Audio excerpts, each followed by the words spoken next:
Agile for Humans is brought to you by Audible.com. Get one free audiobook and a 30-day free trial at www.audibletrial.com/agile.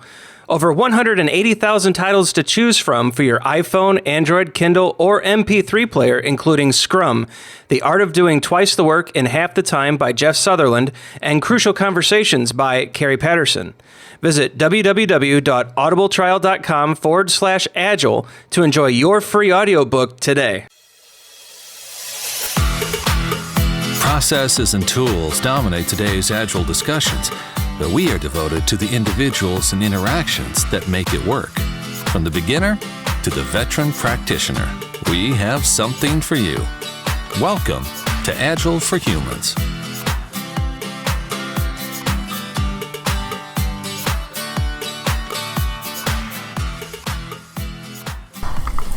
All right, welcome to another episode of Agile for Humans. I'm your host, Ryan Ripley. We are still in Indianapolis at the AgileIndy conference. Just an amazing venue, great setup, really turning into one of the better Midwest conferences.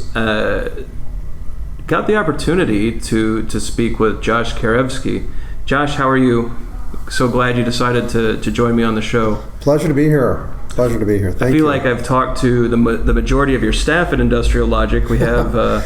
the listeners will remember Tim Ottinger, Arlo Belshi, a number of great Agilists that work at Industrial Logic with you. But finally, you're with us. You just gave a keynote a little bit ago, so thanks for joining us after doing an hour on Modern Agile. I think a big question that I have, at least for the listener's sake, is, when it comes to Modern Agile, it's a restatement of the manifesto. It's an extension of the manifesto. But what is your ultimate goal as you promote the modern Agile concepts? First of all, I'd like people to be aware that the industry, that Agile itself is improving, right? So if you happen to have been taught a class or got a certification, and not to say that all the classes themselves aren't useful, but there's a lot of stuff that's relatively new, and some of it's 10 years old at this point, but that's still considered new for some people. Then I'd like to open their eyes to that. Really, Modern Agile was born out of me sort of being surprised that the people I was encountering are just still practicing very old forms of Agile that we've long since retired. We've moved on to faster, better, simpler ways of working through experimentation, through just simple, just trying stuff. It's not just us. Like continuous deployment was not a thing, 15 years ago. No one was doing that. I mean, maybe there are some shops in the world that were doing it, but for the large majority of practitioners, that wasn't the term. We were doing continuous integration. So if you don't look at continuous deployment or continuous delivery and say, wow, this is something that we could get our heads around and maybe do, that's one of many things you could be doing to really up your game, right? So what I'm trying to do is what I've always been trying to do is help people and teams and companies get a whole lot better at the outcomes they're going for. Agile has been, the umbrella term for many different ways of working. So Modern Agile is really just I think modern means you're always modernizing. You're always looking for a better way. And hey, it could be, I'm going to take something from 30 years ago that, was very, very useful. Let's say it's wideband Delphi estimation technique. I think Dan North recently wrote something about blink estimation, which is very similar. And it's like, okay, cool, this is a really good technique. Maybe it could help us go faster than we do today. Let's use it. Let's try it. Let's experiment with it. Let's constantly experiment with our process to be better and better and better. And that's the essence of why I call it modern. Modernizing, always looking to improve. So there's aspects to it. There's 4 quadrants that you have, or four sections. One of them is that experimentation. And I have a concern. I haven't talked about this publicly. I think you're the perfect person to breach this, and hopefully the listeners create a little safety to talk about this. But experimentation, to me, runs counter to a lot of the certification bodies out there right now. Mm-hmm. And my concern is when you have like the Scrum Guide, mm-hmm. and then you have trainers, and then you have offerings, or even you have Agile courses, and you have this dogma that has to stay static, or else there's tremendous expense to changing the narrative. And I'm wondering if we got away from that message of experimentation through this building up of an industry of training, certification, offerings. And is this a way, at least in some extent, to just get back to the idea that even Agile is supposed to be inspected and adapted? Like, we're supposed to be always evolving these practices and thoughts, and perhaps breaking away from some of those challenges that some of the industrial aspects of Agile have brought forward. Yeah, so, that phrase, inspect and adapt, it's probably one of the most underused principles or sayings from Scrum. Places tend to get mired in the rituals and don't necessarily practice inspect and adapt, right?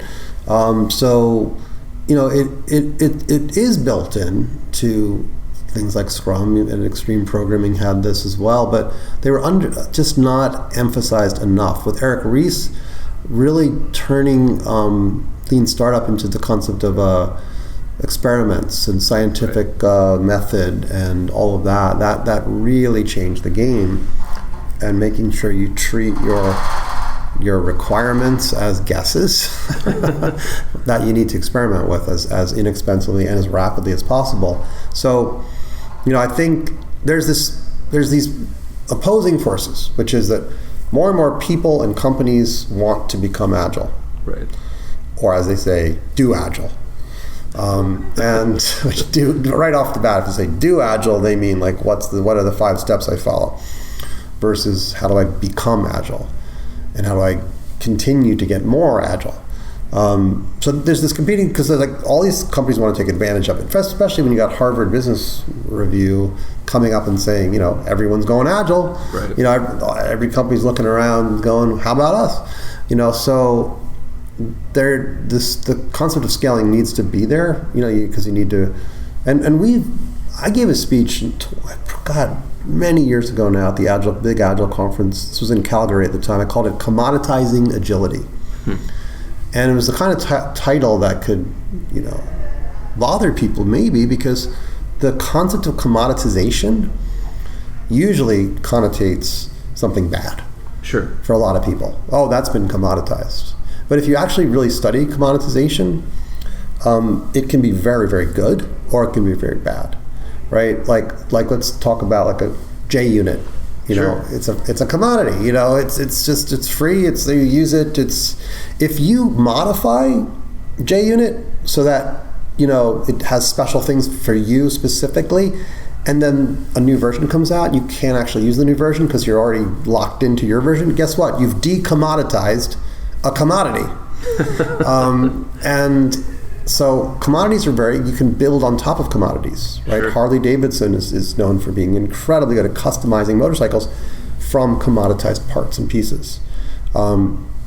So I was interested in commoditizing agility by making really impactful e-learning that could teach people skills. It's big aspirational stuff. How could we teach people skills to be really, really good at something like refactoring without being there? Right. And that was the goal. I don't think you can ever really achieve that goal, but you try. Because then it could be, if that worked, you could spread that across thousands and thousands of people, and suddenly, if they went through this thing, they'd be very skilled. That's the idea, to me, of good commoditization. Right. What we ended up with a lot of the certifications is a commoditization of, this sort of 2-day sheep dipping approach, which isn't an ongoing, learning model. It's very superficial. It's not like targeted one little practice like we were trying to do with e-learning.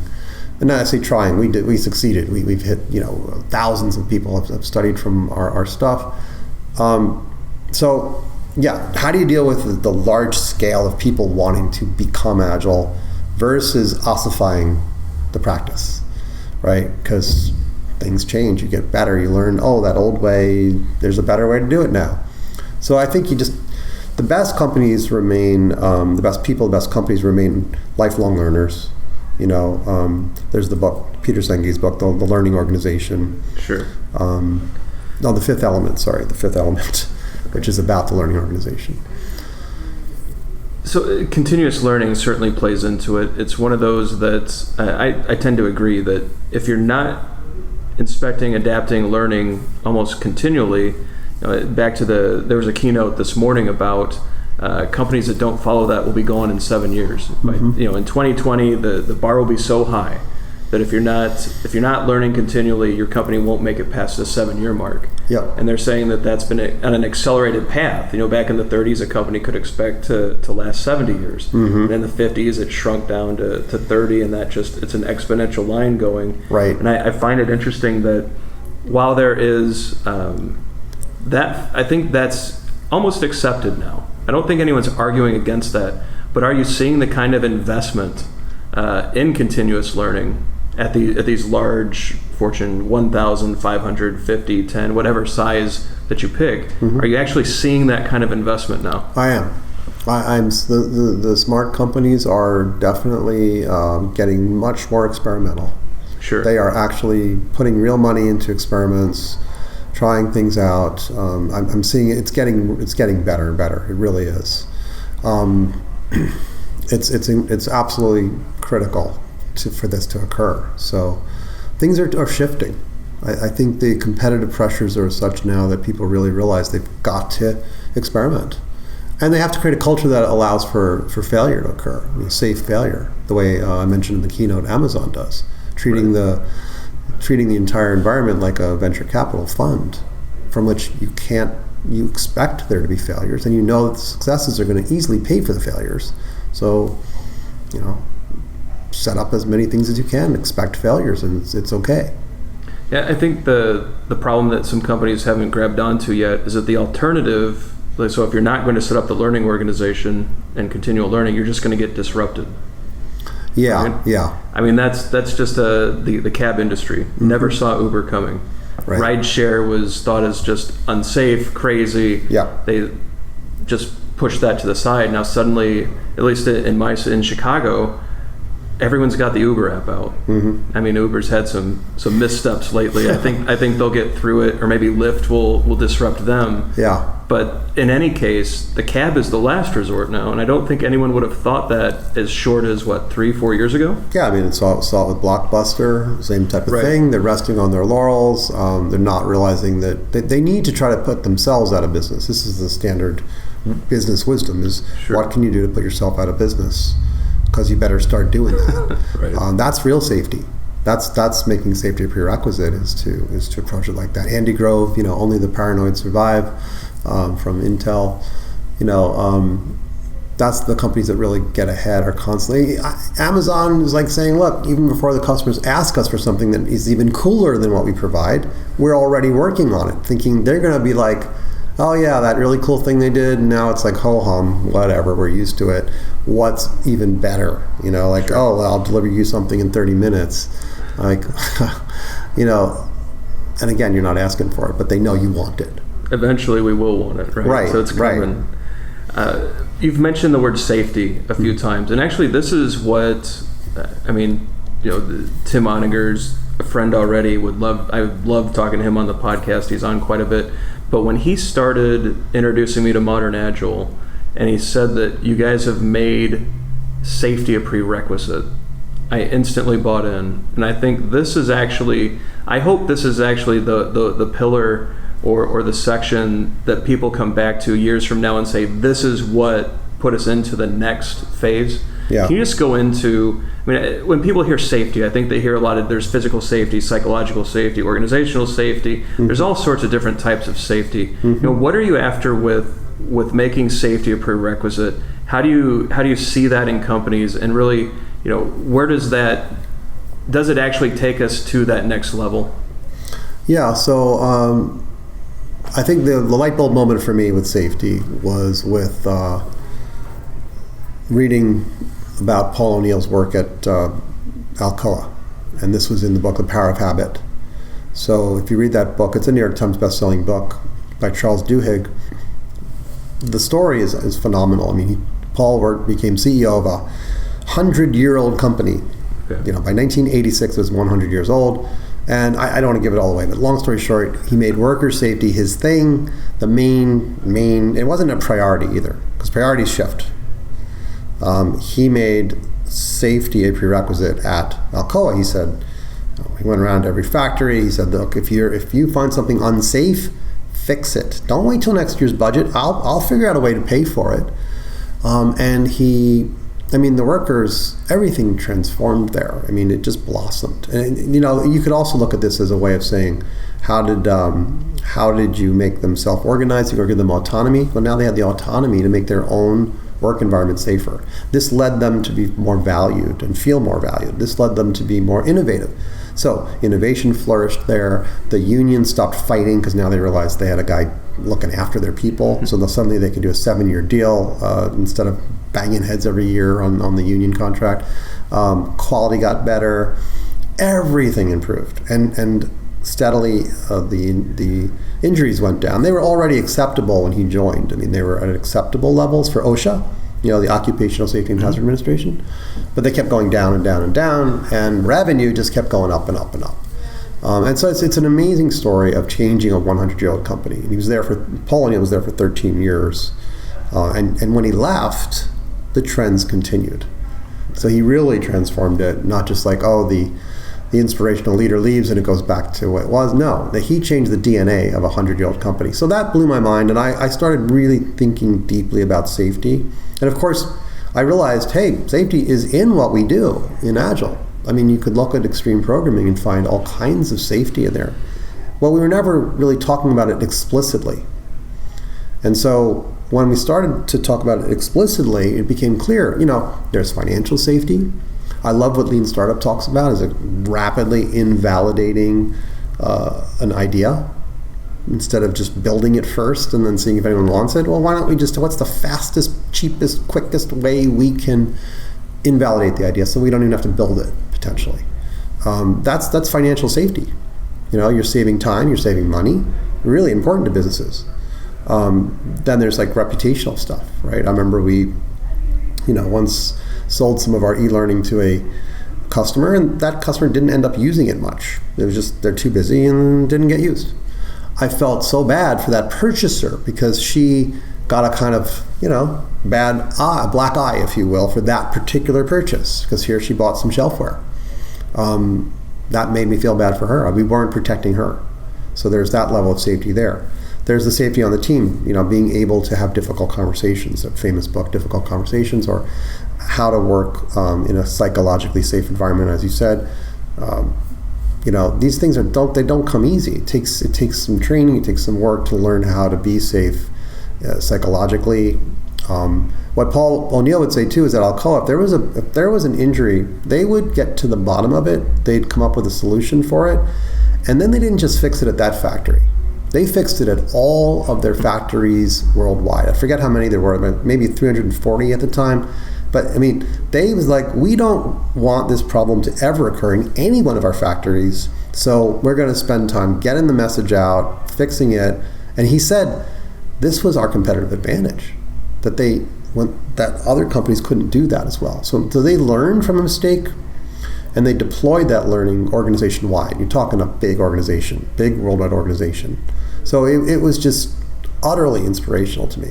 And I thought, wow, safety really is the keystone habit to excellence. The only trouble is that people don't really care about safety for the most part. They want it to be there, but it's not like they go out and say, I want to buy safety. When you buy a phone, you're not like, that's the safest phone on the market. No, it's like, well, I like the way it looks, I like the way it feels, I like the plan I get with it. Now, if someone robs your data from that phone, you don't feel too safe, and maybe you never get that phone again. But that's usually an afterthought. Or unless it's a Galaxy Note S7, right? Right, it blows up in your pocket. Suddenly you want to be safe. But no, I think what it did for me, it was a light bulb moment to where I thought, finally someone is making the cultural shift explicit. Yeah. Because you can read the manifesto and there are people who would argue there's no management lessons in the principles. That's just for developers. It was a developer play. It was 17 devs, at a ski lodge. Yeah. which I don't agree with. I think there's deep insights all over the place if you just read it, internalize it, spend years thinking about those things. Sure. But what you've done, I think, is actually you've taken that cultural shift and said, this is part of it. And if you're not going to do this, it's not Agile. And that's a pretty wide and deep stake to put in the ground. Yeah. I'm sure there's been, or maybe I should just ask instead of assume, has there been some blowback from some of the things that you've tried to put out there, and where are you seeing some of the resistance? No, mostly it's very, very positive. People they find that describing Agile via the 4 modern Agile principles, I sometimes call them imperatives, the 4 imperatives, because I think that they're imperative for real success. I very little criticism of those. Some people think I'm trying to just one-up the manifesto, and that's really not the case at all. I never set out to do that. I wrote a blog. Carl Scotland in the UK said, actually those 4 circles in the diagram with all this other stuff, those 4 seem like the most important parts, and that he related them to the manifesto's values. And I thought, Carl's got a pretty good idea here. These four principles really do relate to the original manifesto values, but kind of take it in a different direction. The Make People Awesome one is one of my favorites because I don't think Agile, as I said in the keynote today, I don't think Agile ever really stated what we wanted to accomplish. It's like that was always upstream. Work in an Agile way, but the people upstream are going to tell you what to work on. And I think with Lean Startup, and I think with what we've been doing with Modern Agile is saying, actually we need a direction. Because imagine being really Agile and slamming into a wall. Right? You wouldn't say that's very Agile. You were Agile up to the point when you hit the wall, but then you hit the wall and you look like a kind of doofus. That's not that Agile. So you got to know where you're going. You got to know what you're trying to achieve. And that's what Make People Awesome is about. I think Kathy Sierra, nailed it when she said, let's focus on making users badass at whatever they do. If it's accounting or balancing the checkbook or making a beautiful photograph, let's focus on them.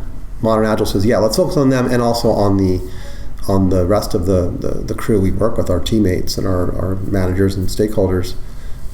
Let's focus on making them awesome. So that's a very clear direction. So it is trying to move in that way. And then the experiment, learn rapidly, and deliver value continuously are kind of like how you get there. What do you actually do? But what also is interesting about the Make People Awesome, it seems like there's the concept of obliquity, which I'm sure you're familiar with, where you're attacking a problem from a different angle. And it seems like if a company were to just state as a core value, making people awesome is what we do, it seems like those other items just flow. But that's so counterintuitive in a lot of these big companies. But what I have seen, and I think Modern Agile and the influence of you and Tim and Arlo, spreading this message, and many others. I know Bill Wake. You've got some of the top people at Industrial Logic pushing this idea. And what I'm starting to see is that that language is entering companies. And it's really fascinating to see where the focus on the employee. Now, whether they realize that they're creating safety or they're just trying to do the right thing, or however they wrap it. There are actually studies coming out. There's case reports coming out from these companies where we focused on people and suddenly our profits went up. Right. And they're trying to connect those dots, and we're not even going to worry about the science or the math. Just keep focusing on that. So it really is. It is a real thing. It's something that I'm very appreciative that you've brought forward and through your work and your company's work. I know that we get a lot of great reception to these ideas on the podcast, so just want to say thank you for that. My pleasure. And pleasure. It's again, to modernagile is .org, so there are other companies besides Industrial Logic that are interested and that are moving it forward. They're bringing it into their companies and evolving things for it. So I'm excited for the future of it. I'm trying to keep it as a .org, so it's meant to be guided by a whole bunch of different people. And well, I think that's an important point that doesn't get brought up often enough, is that this is an idea that you've made free to the world. Yeah. Like, you don't have to sit through a 2-day course to get the modern Agile vibe. It's here's an idea. Yeah. Let's discuss it and run with it, which is another great, the .org has been a great gift to the community as well. Yeah, thanks. But I what I have found too is it does take some training to get folks to really understand what this means. A lot of people don't. They'll say, here's my critique of it. I can't just work from the principles. You got to give me some idea of what to do. Sure. So we're working on that. We have workshops we do teach. We don't really, go around saying, come to my $5,000 a day class. But we do teach them, and we're always refining how we teach. But it's modern Agile, again, is not just for IT. Really, like I said in the keynote, here's an example from a 3-star Michelin restaurant, or here's an example from, when I started blogging, or video blogging on YouTube, get some equipment. What's the first thing you do if you're an Agilist, when you have a bunch of equipment? I'm sure. What's the first thing I do with a bunch of equipment? Yeah, you're gonna make a podcast, but you got all this new equipment. What do? I just give it a shot and see how it's going to sound. I hook up the minimum that I need to get going. Right now, we're on a laptop and a very inexpensive USB microphone. Right, but you might make a 10-second show first and see if it works. See how it sounds. Yep. Run it all the way through. That's a walking skeleton. That's evolutionary design. That's you're making safety a prerequisite, because why record an entire show if you haven't tested that the stuff works correctly, right? And you're right. I have test recordings here to make sure that this was going to go fine. Right. So I'm totally right. Yeah, so I just see those principles applying to a variety of things, not just software. I think that's an important point, too, of modern Agile is we're seeing this, and it can sound, oh, wow, he's so grandiose. He's trying to go outside of, but boy, we've seen our own clients say, hey, how do I apply this to my hardware team? We've worked with hardware teams to help them. Sure. And they're like, what are you doing? You're a software person. Why are you talking to the mechanical engineer and the electrical engineer? But it's like, it's the same. CI, continuous integration, applies to you as much as it does to software developers. It's slightly different, but you guys have to integrate at some point. So maybe try integrating earlier. Yeah. Anyway, so I see a lot of use of it in other areas. So I know we've got a hard stop. I want to be respectful of that. So this great discussion. I really appreciate you doing this. Wanted to give you a quick opportunity. Everyone that comes on the show gets a space at the end. Anything you'd like to promote? Anything that you'd like to get listeners in front of? Any ways that they can interact, whether it's Twitter, LinkedIn, anything like that. So the floor is yours. Anything you'd like to talk about? Would love to hear it. Yeah, I'm Joshua Kerievsky. That's Keryevsky on Twitter, and I'm on LinkedIn and Facebook and other places. I'm giving a lot of speeches around the world, so there's a bunch of things coming up: Germany and Prague and Toronto and a bunch of them, Australia. So I'll be speaking a lot of places. I love it if people join the Modern Agile community, ask questions, learn more. Go to modernagile.org, go to the community section, and you can find one of our groups, like the Slack community or the Facebook community. And we'd be delighted to have you learn more. There's if you want stickers, you can get them there at no, it's not no cost, but it's no profit. We just sell them for what we get them. I appreciate the chance to talk to you today, Ryan. Yeah, well, thanks for doing this. We caught Josh right after his keynote, so he spoke for an hour and then was gracious enough to do this. So thank you again for doing this. Pleasure. And we'll get links to your upcoming talks, the community, all the books that we talked about. We'll make sure that gets in the show notes so that listeners can dig in more. There's a lot of great reference material here, so I hope everyone takes advantage of it. So, Josh, thanks again. Really enjoyed this. Thanks, Ryan. Appreciate it. Thanks for listening to Agile for Humans. Let's keep the conversation going. Drop us a question on Twitter @AgileForHumans or visit agileforhumans.com.